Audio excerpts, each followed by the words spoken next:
இல்லையா? ஓடி வந்து யாருக்கு இயேசுவின் நன்மை நல்வாழ்த்துக்கள். ஆமென்.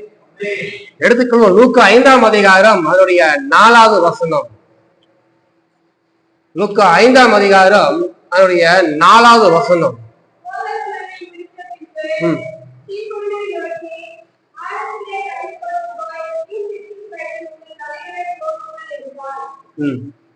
அஞ்சு அடுத்தது.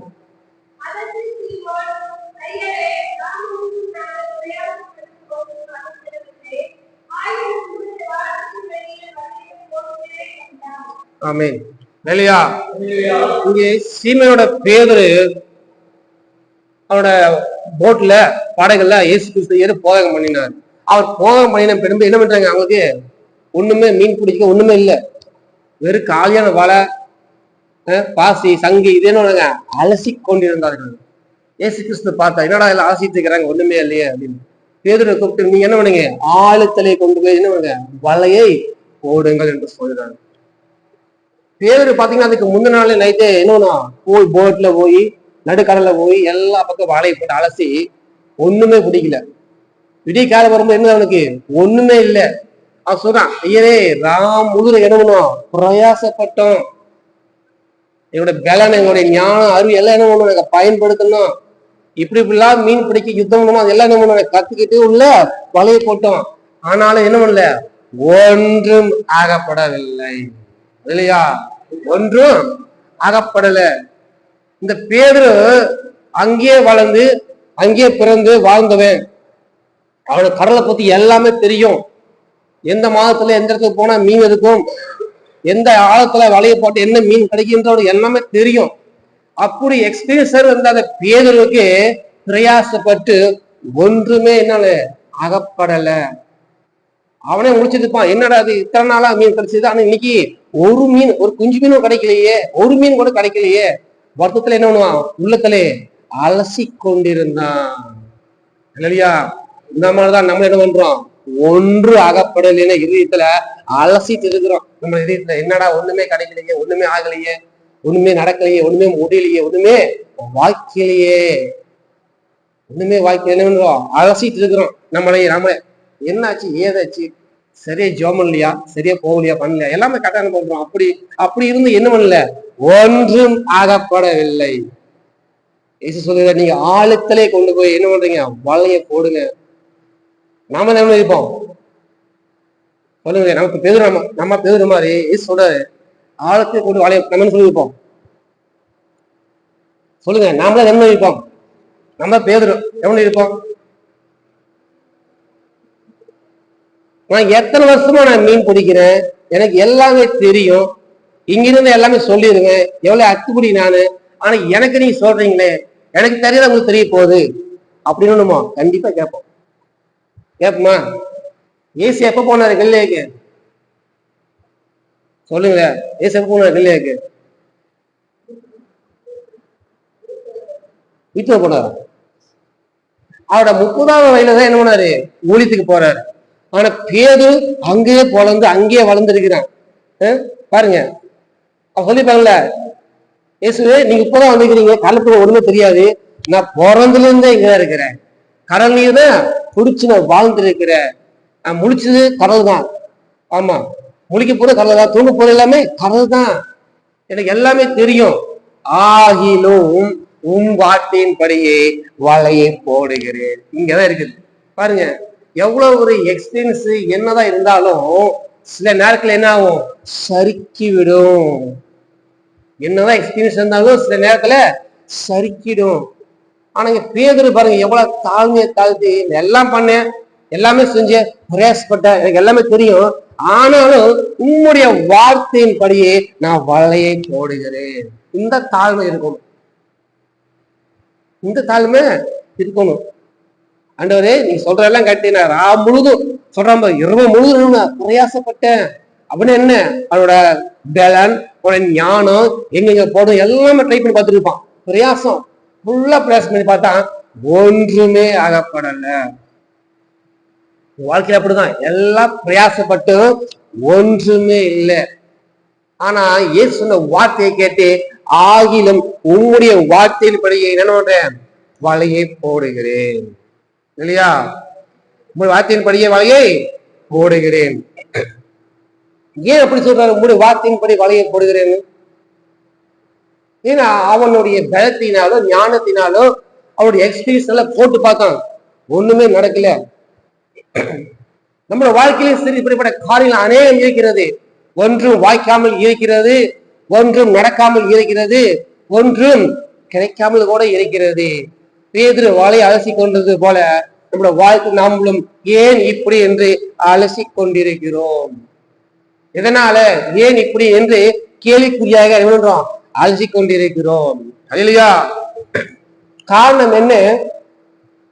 நம்மளுடைய தப்பு காரணம் என்ன? இது என்னுடையது, இது என்னுடையது, இது நான் சம்பாரிச்சது, இது என்னுடைய பலன், இது என்னுடைய பிரயாசம், நான் பிரயாசப்பட்டுதான் இது கட்டினேன், என்னோட பலத்தினாலதான் இது முடிஞ்சது, நான் சம்பாரிச்சுதான் அந்த வீட்டை கட்டினேன், நான் சம்பாரிச்சுதான் எல்லாமே நடக்குது என்று சொல்லும் போது அங்கே தோல்வி வருகிறது. ஒன்றும் அகப்படவில்லை, எல்லாமே வாய்க்காமல் போகிறது, எல்லாமே கிடைக்காமல் போகிறது. இல்லையா? இங்க பேருல பாருங்க, எனக்கு எல்லாமே தெரியும் சொல்ல, எல்லாம் பிரயாசப்பட்ட, ஆனால் கிடைக்கல. ஆனால் ஆண்டவரே உங்களுடைய வார்த்தையின்படியே போடுகிறேன்.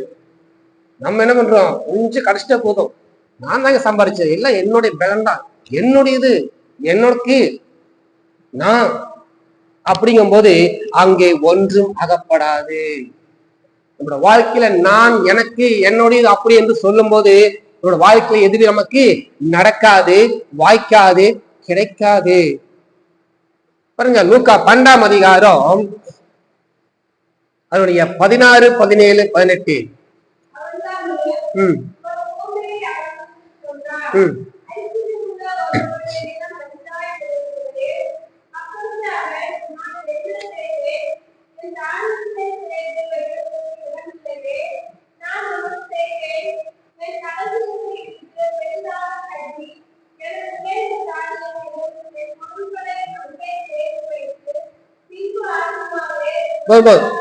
பாருங்க, சொல்றான், என் களஞ்சியங்கள் எனக்கு விளைந்தது, என் பொருள்.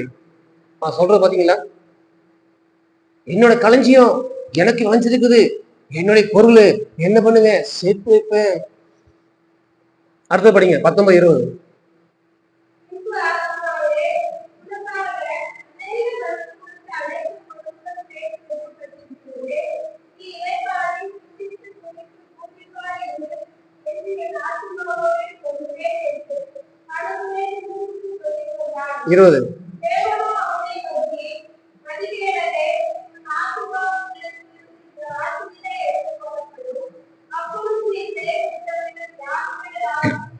பாருங்க, அவன் எத்தனை சிலைக்கு இருப்பான் அவனுக்கு தெரியாது. ஆனா சொல்றான், ஆத்மா அநேக வருஷங்களுக்கு அவனுக்கு என்ன நினைக்கிறேன்? என்னுடைய களஞ்சியிலிருந்து, எனக்கு விளைஞ்சல இருந்து என் பொருளை உனக்காக எனக்கு நான் சேர்த்து வைக்கிறேன் அப்படிங்கிற. ஜீவனை கொடுத்தது யாரு? ஆத்மாவை கர்த்தர். அவனுடைய களஞ்சிகளை விளைவிச்சது யாரு? கர்த்தர். அவனுக்கு பொருள் கொடுத்தது யாரு? கர்த்தர். ஆனா அவன் சொல்றது, என்னுடைய களஞ்சியம், என்னுடைய விதை, என்னுடைய விதைப்பு, என்னுடைய விளைச்சல், என்னுடைய பொருள் அப்படிங்கிறான். கர்த்தர் சொல்ற, இன்று ராத்திரியிலே உன் ஆத்மா எடுத்துட்டா நீ சேர்த்து வச்சது போறான் யாருடைய? இவன் இவனுடைய பிரயாசத்துல பட்டான், இவனுடைய பலப்பட்டான், இவனுடைய ஞானம் எல்லாமே செஞ்சா, ஆனா இவனுக்கு ஜீவன் அகப்படவில்லை. இவனுக்கு ஜீவன் எல்லாமே கிடைச்சது, என்ன அகப்படல இவனுக்கு? இன்று ராத்திரி ஆத்மா எடுத்துக்கொண்டா யாரு வருது? அப்ப அவனுக்கு ஜீவன் கிடைச்சதா? அவன் சொல்றான், என்னுடைய பொருள், என்னுடைய களஞ்சியம் எல்லாமே உனக்கு இருக்குது, அவனுக்கு இப்ப என்ன இல்லை, என்ன அவனுக்கு அகப்படல, ஜீவன் இல்லை. அப்ப ஜீவன் இல்லாம அதெல்லாம் சேர்த்து வச்சு யாருடையதாகும்? அவன் சொன்ன வார்த்தை எனக்கு என்னுடைய எல்லாம் சொன்னான். ஆனா இப்ப அவன் எல்லாமே அவனும் சொன்னான். ஆனா அவனோட ஆத்மா அவனும் சொல்ல முடிஞ்சுதா? அது யாருடையது? கர்த்தருடையது. அந்த ஆத்மாவுக்கு நீ, நான் எனக்கு களஞ்சியத்தை சேர்த்து வைக்கிறேன், பொருள் சேர்த்து வைக்கிறேன்னா, ஆத்மாவை கர்த்தர் எடுத்துக்கொண்டார். நீ சேர்த்து வச்சிருக்கிற பொருள், சொத்து, பத்து எல்லாம் யாருக்கு போய் சேரும்? அந்த ஆத்மா போய் சேருமா? ஒரு துணியோட என்னது யோசிக்க மாட்டேன், எல்லாத்தையும் உரி விட்டு அடக்கம் பண்ணிடுவாங்க. பாருங்க, நம்மளோட வாழ்க்கை இப்படிப்பட்ட காரியங்கள் நம்ம வாயினாலே பேசக்கூடாது. இது நான் சம்பாரிச்சது, என்னுடைய பலத்தினாலதான் இதெல்லாம் செஞ்சேன், என்னுடைய நானும் என்னோட அறிவினாலதான் எல்லாம் பண்ணேன்னு சொல்லும் போது நமக்கு வருகிற ஆசீர்வாதங்கள் அகப்படாது. பேதுருக்கு எப்படி ஒன்றுமே அகப்படாது போல நம்மளோட வாழ்க்கை நமக்கு ஒன்றும் அகப்படாது, ஒன்றும் வாய்க்காது, ஒன்றும் கிடைக்காது. இல்லையா? 1 சாமுவேல் 25ஆம் அதிகாரம் அதனுடைய 11வது வசனம். 1 சாமுவேல் 25ஆம் அதிகாரம் 11வது வசனம். பாருங்க, நாபால் என்ன பண்றான்னு பாருங்க. தாவீது துரத்தின உடனே அவனோட கூட எல்லாத்துக்கும் என்ன மிகுந்த பசி உண்டாயிடுச்சு. அங்க நாபால் ஒரு பெரிய விருந்து வச்சு அதே அவங்களோட வேலைக்காரங்க விருந்து வச்சு சாப்பாடு கொடுக்குறான். இது தாவீதுக்கு தெரிய வந்தது. போய் தாவீதை போய் கேட்கிறான், ஆள் அனுப்பி. அவன் சொல்றான், படிங்க, அவன் சொல்றான் பாரு, ஏன் அப்பம் ஏன் தண்ணீர், தண்ணீர் யாருக்கு கொடுக்குது? அவன் ஏன் தெரிஞ்சுக்கிறான், இனிமே அவன் தான் உருவாக்குன மாதிரி.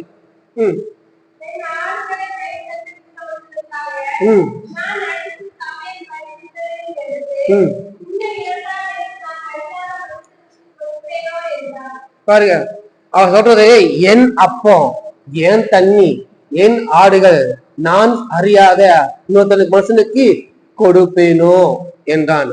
பாருங்க, இவன் இப்படி பேசின முடியல. கடைசியில இவனுக்கு என்னாச்சு?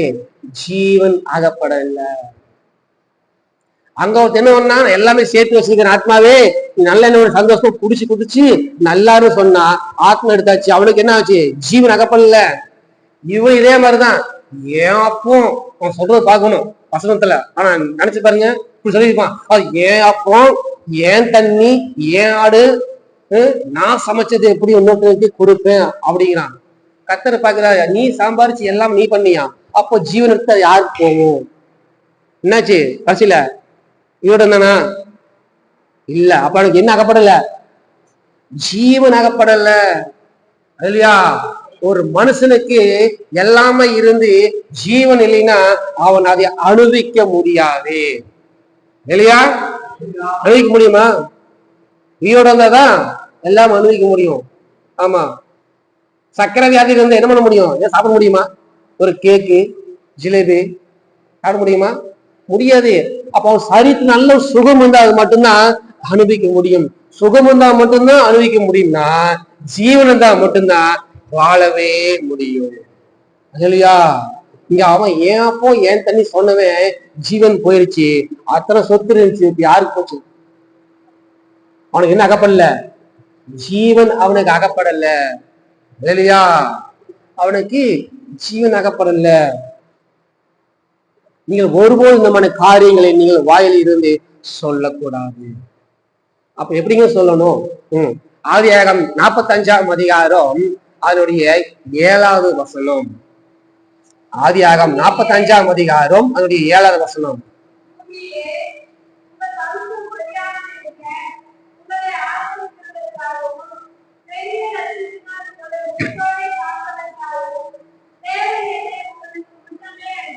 எட்டு 9.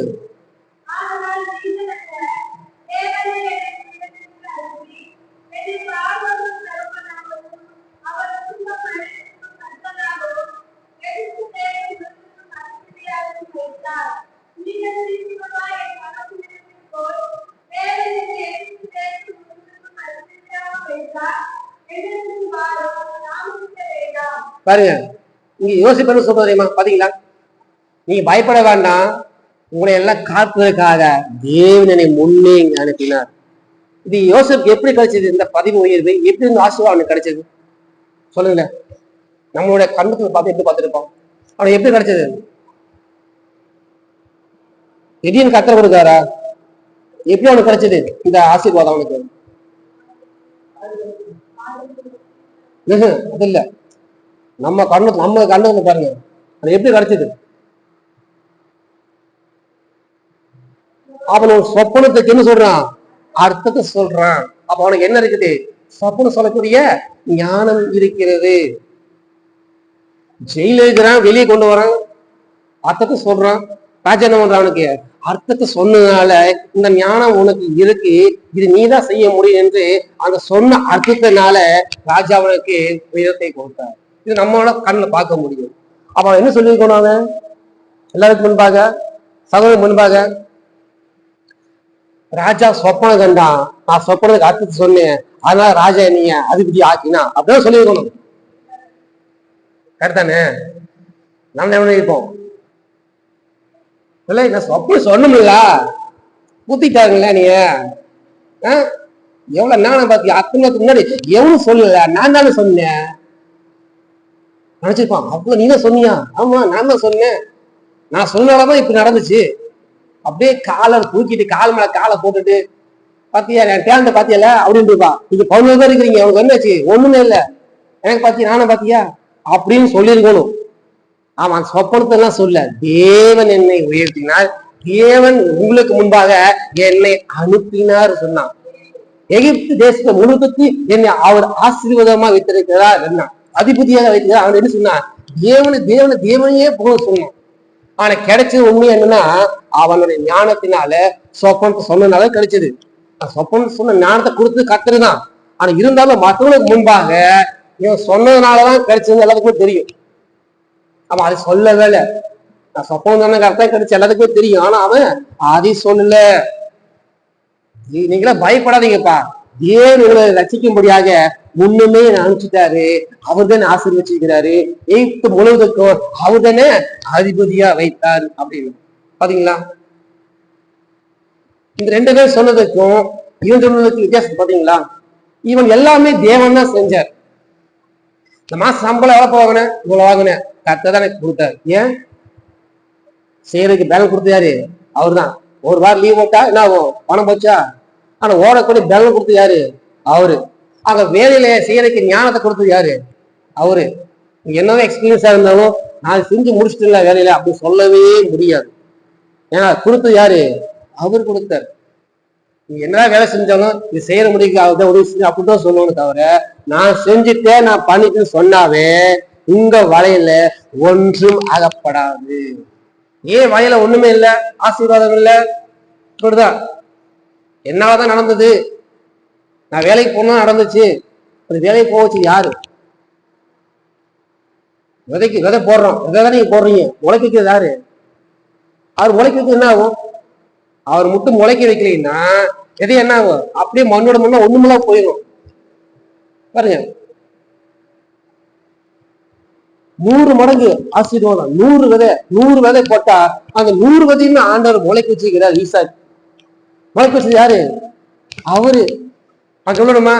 முன்னாடி நான் எல்லா விதையும் போட்டேன், என்னோட தோட்ட வச்சு போட்டியா அவரு சொல்ல முடியுமா? அவன் சொல்ல முடியல. கர்த்தர் இன்னொரு இருக்கிறாருமே, நீ ஆசிரியப்பட்டவராமே அப்படின்னு பொறாமப்படுற அளவுக்கு கர்த்தர் வைத்து வச்சிருக்கிறார். அவனோட சொல்றான், கர்த்தர் இன்னொரு இருக்கிறாராமே அப்படின்னு அவனே சொல்றான். யார் சொல்றது? எலிசா சொல்றான், ஆண்டவர் இன்னொரு இருக்கிறாராமே, அதனாலதான் விளைஞ்சு அவனுக்கு தெரிஞ்சிருக்குது. நாம என்ன பண்றோம்? என் தோட்டத்துல பாத்தியா விளைச்சலு எத்தனை டன் விளைஞ்சது பாத்தியா, அப்படி பெருமை காட்டுவோம். ஆனா விளை வச்சது யாரு? அவரு. நீங்க அவரை முன் வைக்காம நம்மளே முன் வச்சோம்னா நம்முடைய வாழையில எதுவுமே அகப்படாது. இல்லையா? ஆமா, அவரை தான் முன் வைக்கணும். இதுலயுமே அவரு நம்மளை வச்சு செய்ய வைக்கிறார். எல்லாமே செஞ்சு முடிச்சதுக்கு அப்புறம் பேர் அவரு கொடுக்காம நம்மளை எடுத்துக்கிறது. அப்படியே நான் தாங்க செஞ்சேன், நான் தாங்க எல்லாம் பண்ணேன் அப்படின்னு. பேதுல பாருங்க, 9 மணி நேரத்துல அந்த சப்பானியை அவன் எழுப்பிடுறான். யோவான் 2 பேரும் போய் ஆச்சரியப்படுறாங்க எல்லாருமே. பேரு சொல்றான், யூத மனுஷரே இது ஆச்சரியப்படுறது என்ன, இது எங்கனால ஆனதல்ல அப்படிங்கிறான். யார் செஞ்சது? நீங்கள் என்ன பண்ணீங்க? சிறுவில அறிந்த அந்த இயேசு கிறிஸ்து உயிர்த்ததுனாலே அவர் வல்லமையினாலே இது நடந்து அப்படி சொல்றோம். நம்ம என்ன இருப்போம் சொல்லுங்களே? ஜோமணி தலைவலி இடுப்பொழி இருந்துன்னா நான் தாங்க ஜோம் பண்ணேன், இடுப்பொழி சரியாயிடுச்சு அப்படின்றோம். ஆனா பாருங்க, சப்போனியா இருந்தவன் எலும்பு நடக்கிறான், எல்லாம் பண்றான், இது எங்கனால ஆனதில்ல, என்னங்க பாக்குறீங்க, என்னங்க பாக்குறீங்க அப்படிங்கிறான். நமக்கு அந்த மாதிரி சொல்ல முடியுமா? என்னோட வாழ்க்கையில நான் என்று இருக்கும் போது இயேசுவை கர்த்தரை தள்ளிவிட்டு முன்பு நம்மளை நிறுத்திக் கொள்வதாக அர்த்தம். நான் எனக்கு என்னுடையது அப்படின்னு பெருமை பேசும்போது லூசிபரை தள்ளி கீழே வந்துச்சு. அவனோட நம்மளா இது அவனையே ஆண்டவர் தள்ளி விட்டார். வார்த்தையின்படியாக தாழ்மையிலோட கத்தனோடாருமா கிருபை அளிக்கிறாரு. நமக்கு என்ன வேணும்? தாழ்மை வேணும். எனக்கு எல்லாம் தெரியும், எல்லாமே முடியும், என்னால செய்ய முடியும்னா நம்மளோட வாழையில ஒன்றுமே அகப்படாது, எதுவுமே நமக்கு கிடைக்காது. ஐயரே முழுதும் பிரயாசப்பட்டோம், உண்மைதான், உங்களை பலத்தினால போனீங்க, எல்லாமே செஞ்சீங்க, உண்மைதான், கிடைக்கல. ஆனாலும் உங்களை விட்டு கொடுத்த ஆண்டவரே என்னால முடியல, ஒப்பு கொடுக்கற சொல்லி பாருங்க, உங்க வாயில 2 படகு அமிலத்தக்கதாக மீன்கள் வந்து கிடைக்கும். அல்லேலூயா. யோசிச்சு பாருங்க. நானும் சொல்லவே, என்னாலதான் நீங்களா வந்து இப்போ வந்து என்ன பண்றீங்க இருக்கிறீங்க சொல்ல, தன் சகோதரர் வந்து நிக்கிறாங்க, என்னாலதான் நடந்துச்சு சொல்லல. கர்த்தர் தான் என்னன்னாரு ஆரம்பிச்சாரு, உங்களை கொன்று அவுத எல்லாமே செஞ்சாரு. கர்த்தர் என்ன பண்றான்? முன்குறிச்சு அவன் சொல்லுகிறான். இல்லையா? கர்த்தரை முன்குறிச்சு அவன் சொல்லுகிறான். அப்போ நம்முடைய வாழ்க்கையிலே எது நடந்தாலும் கர்த்தரை முன்பாக வைக்க வேண்டும். நான் என்ற பெருமை, நான் எனக்கு என்னுடைய எதுவுமே வாழ்க்கையிலே சொல்லக்கூடாது. யோசிப்பாருங்க, எது நடந்தாலும் கர்த்தர் தான், எது நடந்தாலும் ஆண்டவன் தான் அப்படின்னு அவரை முன்பாக மென்மேல் அவன் ஆசீர்வாதத்தையும் அவனுக்கு எல்லாவற்றையும் கர்த்தர் ஆசீர்வாதித்தார். அவன் ஆசீர்வாதத்தை மட்டுமல்ல, அவன் குடும்பங்களும் அவன் எல்லாவற்றையும் கர்த்தர் ஆசீர்வதித்தார். இல்லையா? இல்லையா? வருவான் லூக்கா 5ஆம் அதிகாரம் 6-7. லூக்கா 5ஆம் அதிகாரம் 6-7.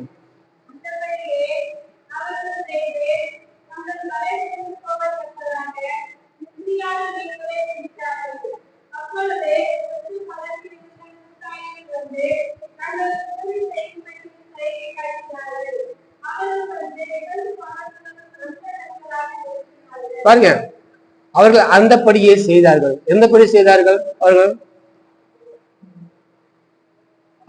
அந்தபடியே செய்தார்கள். எந்தபடி செய்தார்கள்? ஐயரே ராமுழுதும் பிரயாசப்படுற ஒன்றாக ஆகிலும் உங்களுடைய வார்த்தையின்படி நாங்கள் வாழைய கூற சொன்னான்.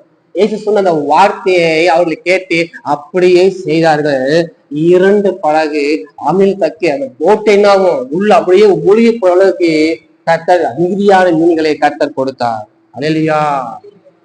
ஆமா, மற்றவர்கள் உங்களை பார்த்து பொறாமைப்படுற அளவுக்கு கர்த்தர் உங்களுடைய ஆசீர்வாதத்தை நிரப்புவார். வாழையிலே ஆசீர்வாதத்தை கொண்டு வருவார். அதற்கு என்ன பண்ணணும்? அந்தபடியே நீங்களும் செய்ய வேண்டும். அவருடைய வார்த்தையின்படியே நீங்கள் செய்ய வேண்டும். இந்த நாள்ல கர்த்தருடைய வார்த்தை உம்முடைய வார்த்தையின் படியே. என்ன வார்த்தை? கர்த்தருடைய வார்த்தை உம்முடைய வார்த்தையின் படியே என்ன பண்றோம்? வலையை போடுறோம். உங்களுடைய வார்த்தையின்படியே நம்ம செய்யும் போது அந்த வலையிலே அமிலத்தக்கதானே பொறாமைப்படுற மற்றவர்கள் பார்க்க மிச்சல் கர்த்தர் உங்களோடு சொல்ற மாதிரி கர்த்தர் ஆசீர்வாதத்தை உங்களுக்கு தருவார். இல்லையா? லூக்கா 5ஆம் அதிகாரம் 8, 9, 10 படிங்க.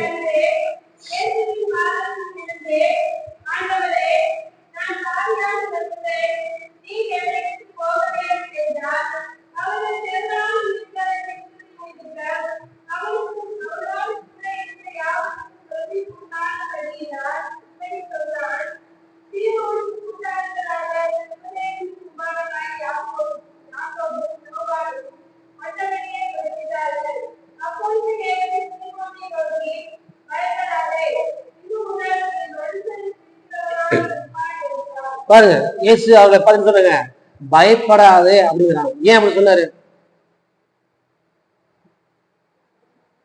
பயப்படாதீங்க ஏன் சொல்றாரு அப்படி சொன்னாரு?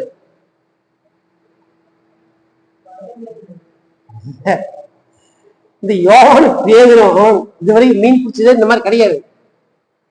வாழ்க்கையில அவனுக்கு எத்தனை நாள் மீன் பிடிச்சது தெரியாது. சின்ன சின்ன மீன் பிடிச்சிக்கலாம். இத்தனை எக்ஸ்பீரியன்ஸ் இந்த மாதிரி மீன் பிடிச்சே இல்லை. இந்த மீன் பிடிச்சி பார்த்தவொன்னே அவனுக்கு என்ன ஆச்சு? ஒரே பிரமிப்பு உண்டாயிடுச்சு. இதுக்கு காரணம் யாரு? இதுக்கு காரணம் யாரு? இயேசு. அவர் சொன்ன ஐடியானால அவசர பாத்தீங்கன்னால 2 படகு மீன் வந்துருச்சு. இப்ப என்ன பேருக்கு இவனுக்கு யோவானு பையனா 2 படகு மீன்ல 1 படகு மீன் அவர் கேட்டுருவாரோ? அவனுக்கு சின்ன யோசனை பாருங்க. நிறைய மீன் வந்துருச்சு. ஐடியா கொடுத்தது யாரு? அவரு பார்ட்னர்ஷிப் தானே. நானும் சொன்னேன் பாய் கூட கேட்டு வரும் பயம். 2 மீன் இருக்குது, 1 படம் கேட்ட என்ன பண்றது? அப்படியே உள்ளுக்கலாம் ஒரே குழம்புல. அதுதான் சொல்றாரு ஏசு, பயப்படாப்பா, நான் மீன்லாம் கேட்க மாட்டேன். 1 படம் 2 படம் மீன் உனக்கு தான், மீன்லாம் கேட்க மாட்டேன். ஆனா இதுவரைக்கும் நீ இந்த நாற்றத்துல இருந்து இந்த மீன் பிடிச்சு சட்டி இல்லாம துணி இல்லாம இருந்த அந்த வாழ்க்கை, அந்த வஸ்திரம், இந்த வாழ்க்கையை அடுத்த லெவலுக்கு கர்த்தர் கொண்டு போறார். இல்லையா? நெக்ஸ்ட் லெவலுக்கு கொண்டு போறாரு. எப்பா நீ இது வரைக்கும் என்ன பண்ணிட்டு இருந்த? சட்டி இல்லாம இருந்த, கோட் சுட்டோட போயிருப்பானா பேதுரு மீன் பிடிக்கிறதுக்கு? என்ன பண்ணிருப்பான்? துண்டை கட்டிக்கிட்டு சட்டையெல்லாம் போயிருப்பான். ஆமா, யோவானை பார்த்து தெரியும். அவர் சட்டை இல்லாம இருக்க, அவர் கர்த்தர் சொன்ன உடனே தபானு நான் கண்ணில பூச்சிட்டான், சட்டை ஒண்ணுமே போடல. பாத்துங்க, அப்படிப்பட்ட வாழ்க்கை, வஸ்திரம் இல்ல அந்த வாழ்க்கை, கேவலமா இந்த வாழ்க்கை, அருவருப்பா இருக்கிற வாழ்க்கை, மற்றொரு முன்பாக ஒண்ணுமே கேவலம் பேசாத வாழ்க்கை கர்த்தரை மாற்றி அடுத்த லெவலுக்கு கர்த்தர் கொண்டு போகிறார். இல்லையா? இது மூலம் நீ மனுஷரை பிடிக்கல, கர்த்தரை மாற்ற போகிறார். இல்லையா? அசுத்தரையும் அருவருப்பில் இருந்த நம்ம கர்த்தர் அடுத்த லெவலுக்கு கர்த்தர் கொண்டு போகிறார். இல்லையா? இது எப்படி நடந்தது? அவளோட வார்த்தையின்படி நம்ம செய்யும் போது கர்த்தர் நம்மளை அடுத்த லெவலுக்கு கர்த்தர் உயர்த்த போகிறார். இந்த நிலைமை நீங்க இருக்க மாட்டீங்க. கர்த்தர் உங்களை அடுத்த லெவல்ல கர்த்தர் உங்களை கொண்டு போக போகிறார். அல்லேலூயா! அதற்கு காரணம் அவரோட வார்த்தையின்படியே செய்யும் போதுதான் நம்முடைய நிலைமை மாறும். இப்ப இருக்கிற நிலைமை நீங்க இல்ல. ஐயரே, நான் ராயம் முழுதும் பிரயாசப்பட்டோம், நாங்க வேலைக்கு போனோம், என்ன எல்லாம் வாங்கணும், அதை செஞ்சோம், உண்மைதான். ஆனால இப்ப எல்லாம் செஞ்சது ஓகே. ஆனா இனிமேல் ஆகிலும் வாழ்க்கையின் நாங்கள் செய்யும் போது கர்த்தர் அந்த நிலைமையிலிருந்து கர்த்தரை மாற்ற போகிறார். அல்லேலூயா! மனுஷனை பிடிக்கலாம் சொல்லும் போது அவங்க என்ன அப்படியே இருந்தாங்களா? யார் கூட போனாங்க? இயேசுவோட போனாங்க. இதைத்தானே சொல்லுகிறேன். நீங்கள் அவரோட வார்த்தையின்படியே செய்யும் போது, இயேசு வரும்போது பரலோகம் கொண்டு போகப்படுவீர்கள். இல்லையா? ஆமா, அதுதான். இயேசு கூட போனாங்க. இயேசுவோட நம்மள அனைவரும் மேல போவோம் பரலோகம். அதுக்கு என்ன பண்ணணும்? அவனோட வார்த்தையின்படி, அதுவரை எனக்கு ராயமுழு பிரயாசப்பட்டோம், என்னோட ஞான அறிவு படிப்பு எல்லாமே செஞ்சு அதெல்லாம் இல்ல, அதெல்லாம் விட்டுட்டு உங்களுடைய வார்த்தையின்படி நம்ம செய்யும் போது, உங்களுடைய வார்த்தைகள் நடக்கும் போது கர்த்தர் வருகிறேன், நம் அனைவரும் எடுத்துக்கொள்ளப்படுவோம். அடுத்த லெவல கர்த்தர் நம்மளை கொண்டு போக போகிறார். இந்த பூமிக்குரிய இருக்கிற வாழ்க்கை, பூமிக்கு இருக்கிற எல்லா காரியங்களையும் எல்லாம் விட்டு கர்த்தர் அடுத்த லெவலுக்கு நம்மளை கொண்டு போக போகிறார். அல்லேலூயா! ஆமென். அதுக்கு நம்ம என்ன செய்யணும்? முதலாவது நம்ம இடத்துல இருக்கிற பெருமையை எடுத்து போடாது. பெருமையினாலதான் யூஸ் பண்ணோம்னா கீழே தள்ளப்பட்டா. நம்ம அந்த இடத்துக்கு போகணும்னா பெருமை நம்மளுக்குள்ள இருக்கக்கூடாது. நம்ம என்ன தாழ்த்தணும். நமக்கு எல்லாமே தெரியும், தெரியுமா? நமக்கு எல்லாமே, எனக்கு பைபிள் எல்லாமே தெரியுங்க, ஏ டு ஜெட் வரைக்கும் தெரியுங்க, எல்லாமே தெரியும், நல்ல பாடுவேன், எல்லாமே தெரியும், நல்ல ஞானம் இருக்குது, நல்ல டபுள் டிகிரி வாங்கிக்கிறேன், நல்ல படிப்பு இருக்குது, எல்லாமே இருக்குது அப்படின்னா அங்க போக முடியாது. பேதுரு பாருங்க, படிப்பறி இல்லாதவன், அவன் பேச்சை கேட்டு எல்லாம் ஆச்சரியப்படுறாங்க. இது கல்லாதவனா இருக்கிறானே, எப்படியும் எனக்கு ஞானம் கிடைச்சது, எப்படி இந்த அறிவு கிடைச்சது அப்படின்னு ஒருத்தர் சொல்றான். இன்னொருத்தர் அவன் இயேசுவோட இருந்தவர்கள். இல்லையா? இயேசுவோட இருந்த எந்த படிப்பும் தேவையில்லை. அதுக்குன்னு ஸ்கூலுக்கு போக மாட்டோம் சொல்லக்கூடாது. அது உண்மைதான், அது தேவைதான். அது இருந்தாலும் அதை காட்டிலும் கர்த்தரோட வார்த்தை ரொம்ப முக்கியம். இல்லையா? அவர் வார்த்தையின்படி செய்யும் போது, அவர் வார்த்தையின்படி நடக்கும் போது, எப்படி பேருந்தவரை 2 படகு அமிழ்த்தக்க மீன்கள் கிடைத்ததோ, நம்முடைய வாழ்க்கையிலே இந்த பூமிக்குரிய ஆசீர்வாதங்கள் அமிழ்த்தக்கதாய் நமக்கு கிடைக்கும். 2வது, அவர் வார்த்தையின்படியே செய்யும் போது இந்த பூமியில் இருக்கிற எல்லா காரியங்களை விட்டு அடுத்த லெவல் பரலோகத்துக்கு போகக்கூடிய கிருபை நமக்கு கிடைக்கும். இல்லையா? நினைக்கலாம்.